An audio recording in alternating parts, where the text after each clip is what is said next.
I got this comment in on the video I did the other day, and I was reading it and I was thinking through it. It was a bit, but I just thought I'd read out the comment and respond to it, and so people can understand. I mean, valid questions asking for motives. Hey Robert, I tuned on some time ago when you pointed out some of the hypocrisies of the church in today's Ireland and thought you had some good angle. But now I'm lost. What exactly are you trying to do? Do you still fancy yourself as a bit of a preacher? It might work better if you didn't have a comfortable life working in a multinational, living up in the northwest with your smartwatch and phone and lecturing to us from a first class hotel room in Mexico. There is a reason why the faith spread in the past. It was spread by mendicants and beggars who gave up everything for Christ. Sell everything you own and come follow me. Your message is just not powerful and seems to only function to serve a need in you as to opposed to serving him. Just saying. Um, yeah, it's a valid point. I mean, that's what Christ said. That's what the gospel says. Give up everything and come following me. Um, which I did. Which I did. I gave up everything and I went and followed Christ. I've given 150,000 euros to the church. And if it was up to me, Robert Nugent today, knowing the faith that I have today, there's not a chance I would not have given up everything a long time ago. Really. Working and providing for your family is not a crime and is not against the faith. It's actually a duty. If you're a man and you have a family, you have to provide for your family. And when I was looking for a job 22 years ago, I was given a contract, and in the contract it says I needed to travel. 20% of my time was going to be travel, and I was supposed to use my languages, which they did. And the company I work for has been more than generous with me, has been an extremely great company. The company I work for has treated me far better than the church ever treated me. Can you imagine? That's the truth. Far better.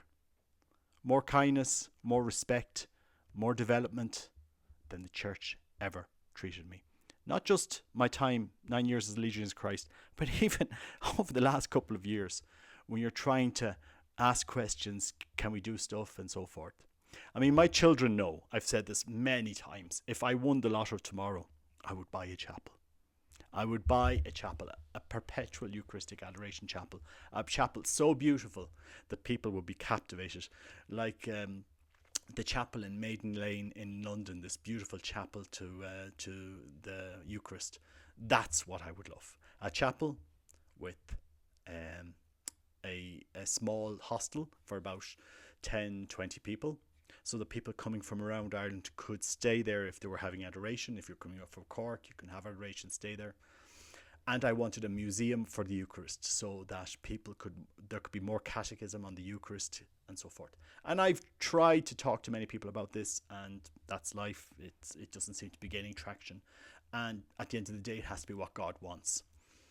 So there's a thing in the spiritual life is you have to preach the gospel where you are in your state of life. And every day I wake up, I thank God for everything he has done for me. He has been beyond generous with me. And I tell you, if it was for the way I was treated in the church, not just in the Legion, but afterwards, the way I was treated in the church, I would not be a Catholic today. Not a chance. If my faith was in the men, the way the men have treated me in the church over the last 30 years, I would not be a Catholic. I wouldn't. And I've struggled with this. On the Camino, I met with Matthew Pinto. He's the founder of Ascension Presents. So it's an American Catholic Catholic company that does, Mike Schmitz has podcasts on it and so forth. And I spoke to him about this. How do we as Catholics, with family, preach the faith? And if my wife wanted to sell everything, it would be sold tomorrow, I can tell you. But, people come, along this spiritual path at different speeds. And so I have to respect my wife. I have to provide for my children. I had to look for a job. I left the Legion with $500. They didn't even call me up to see how I was getting on. 9 years with an organisation and not a, hello Robert, is everything okay? Now, I knew years later that many other leaderies got thousands out of them, but I didn't. And I've no regrets. I have no regrets. I thank God for everything He's done for me. He's been beyond generous. But the question always was in my mind, what is this faith? And as I said in other videos, either I was going to love and live and understand this faith with some authenticity as much as I can, or I was going to become an atheist and totally disregard it. I wasn't going to be this kind of in the middle, oh, it's kind of, you know. So, you know, while I'm traveling, I go to churches. While I'm traveling here, I will blog. I will go to the Basilica. I will go to the SSPX Chapel. I will go tomorrow to the SSPX Chapel to have Mass on Ash Wednesday. And, you know, I will live my faith as best I can in my state of life, trying to be obedient to God, trying to be chaste as a married man, and trying to be poor in my state of life. I make no regrets about my watch. I actually love this watch. It was given to me for my 20th anniversary, and it has pictures of it has the photos of my family, and it's just beautiful watch. And I make no apologies for people treating me well. You know, if people want to give me a gift, I'm open to it. But yes, you did. It's a valid point. You know, we have to be poor. We have to. It would be more authentic if I could give up everything. I did give 150,000 euros to the church. You know, I could have bought a house with that. I could have gone on a number of holidays from what I have given to the church over 30 years. You know, and I make no regrets. I have no regrets of what has happened. You know. I'm just here in my state of life now, and I want to give a message that the faith that I love is actually something that I am passionate about. And as I preach it haphazardly all over the place, and people correcting me and telling me this, that, and the other, okay, a lesson I learned: the only person that never makes mistakes is the person that does nothing. And I could, in a fear of not making mistakes, have done nothing. Yeah, I could just sit back and live my life. I could just go down to the bar here. It's all paid for. Yeah, go down to the bar, have a wine, 2 glasses of wine, gin and tonic, sit down in the bar. It's all paid for. It's all in the house. Sure, why would I be up here? Why would I be up here trying to pray a rosary? Or why bother with my faith?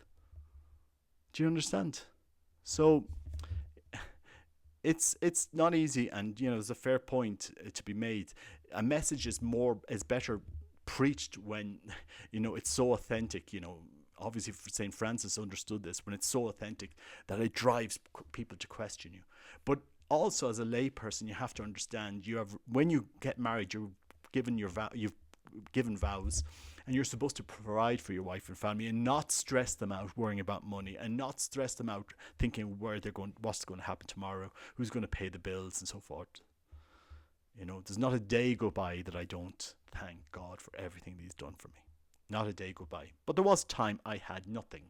I had literally not one single euro. I didn't have a job. I didn't have a house. You know, and you pick yourself up and you move on. And God has been beyond generous in my life. So, you know, that's, I've spoken to a lot of people, got spiritual counsel on this. Preach the message where you are in your state of life today. And if you can do a step further and give your life to Christ wholeheartedly, in the sense that you're giving up everything for Him, which I would do tomorrow in a heartbeat, if I could. If I would, it would be done tomorrow. I've said this to a number of people. If I could sell everything tomorrow and just have a Eucharistic Adoration Chapel with a small hostel and a museum for the Eucharist like Mother Angelica did in Huntsville, Alabama, I would be doing it tomorrow. But, my state of life, I have to take care of responsibilities, and that is simply it. And the catechism doesn't say otherwise. But you can preach the faith you love, the faith that I deeply love, the faith that I've meditated on for so many years. The truths in my faith that, are real to me. Christ died on the cross. Christ was laid in a tomb. Christ resurrected. He ascended into heaven. That actually did happen. He is a real person. He comes to us. And in the midst of all of the stuff that's happened in the church over the last 30 years, all of the way I've been treated, yes, the way I've been treated by so-called people that are supposedly have given their life to the gospel, supposedly are poor, supposedly chaste and supposedly obedient. All of these people that I've come in contact over 30 years, the good and the bad. In the midst of that, I see Christ. This church carries on. In the midst of that, I see Christ, who is asking, just be an agent for the gospel where you are. Just help people where you are. And to be honest, the job I've worked on, my boss, one of the people that I was working with on a project for a number of years, was a Catholic deacon, a permanent deacon. And he gave me great mentorship, great, a lot of reflection on the faith. It's ironic. I've been treated a million times better in my job than I've ever been treated by the church. And that's the simple truth. It's ironic. I remember coming here to Mexico once and going to a house where I actually lived in here in Mexico to meet a priest that I knew there. I said, are you around to just meet up? He said, yeah, come around. And he met me in the guest room of the house, and we were there talking, and I said, oh yeah. And then he said, oh, well, I have to go. And that's okay, yeah. Not even a glass of water. After living in that house for 2 years, not even a glass of water or a cup of tea. This was an Irishman, by the way. Robert, you like a cup of tea? Not even that. That's the level. Sometimes you wonder, what were you expecting, Robert? I can tell you, I've been treated a million times better, humanly speaking, by my employer than the church ever treated me. And even at that, I know the truth that is in the faith. I know Christ is calling us. I know he's beckoning us back. And I've seen the beauty of our faith. And I've seen the authenticity. And I know that Christ wants that in the church. He wants us to understand where he is. It's not a vain project. If it was up to me, I wouldn't have spent 4,000 euros setting up this channel. I've just done a holiday. Why bother? It's just been more stress, to be honest. But, that's just my experience, My experience. Somebody said, when they've experienced God, somebody said to me, well, you can just write it in your journal and they'll find it after you die. Okay. But I've encountered Christ today in my life. He is powerful. He is changing. He is moving in the church. He is definitely in my life. That's how I feel. I can, and he's giving me great peace. Something that the world will never give me. He's giving me great joy and peace and comfort. Encountering him in the Eucharist. Seeing him moving in the church. That is giving me great peace. Isn't that something that the world could do with today? Instead of the depression and so forth. So this channel isn't going to resonate with everybody. Of course it isn't. And why should it? I'm not asking anybody for money. It is monetized because I did spend $4,000 on it, and I said to my wife, well, look, it'll pay for itself, and it's not even anywhere near that. But that if I would love to sell everything and buy a chapel, I've said this to so many people. I would have sold everything a long time ago, left my work, and had an adoration chapel with a small guest house, with a museum for the Eucharist, like you have in the Shrine of the Blessed Sacrament in Huntsville, Alabama. That's what I would love to do. But you have to work within what God is allowing you to do with the means that you have. Respecting the promises you've made to your wife and children. And that's it. That's life, and it has to be what God wants and not me. It can't be some vain project that Robert Nugent wants to do. It has to be what God is calling the church to. And if God doesn't want it, that's fine. I mean, but if somebody wants to buy me the monastery in Roscommon in that's currently for sale for $500,000, well, I tell you, I'd be the happiest man. But I have to work within what God wants me to do in my life at the moment. I cannot sell everything and go and do something like that. It's literally not possible. But I do love my faith, and I do hope it inspires other people. I mean, just question yourself. We need to understand, what is our faith. Did Christ really die for us on the cross? Did he give his life? Did he resurrect from the dead? Which he did. He ascended into heaven. And that message still resonates in the world today, and it's still powerful in the world today. So, yeah, that's just my response to it. I could have just ignored the message, but I thought, it's a fair question, valid answer. What are motives? Always question motives. But it's just, I love my faith. I will die a Catholic, and it has given me great comfort, great peace, great joy. And the more I've journeyed into this in the last number of years, and there's some great priests in the church. There are some really, really saintly, good, holy priests, hidden priests in the church. Really quite spectacular. And I've seen them during this pandemic. The people that I respected and thought great and before this pandemic, were held up there, drifted away, couldn't, gone. And out came the real saints, the real warriors, the men saying, look, we're here, we're going to minister to you, we're going to be humble men. That really inspired me. That really, really inspired me. And I just ask people, with all of the problems going in the church, with all the crises and the abuse and God knows what going in the church, look for Christ. He's there in the midst of it.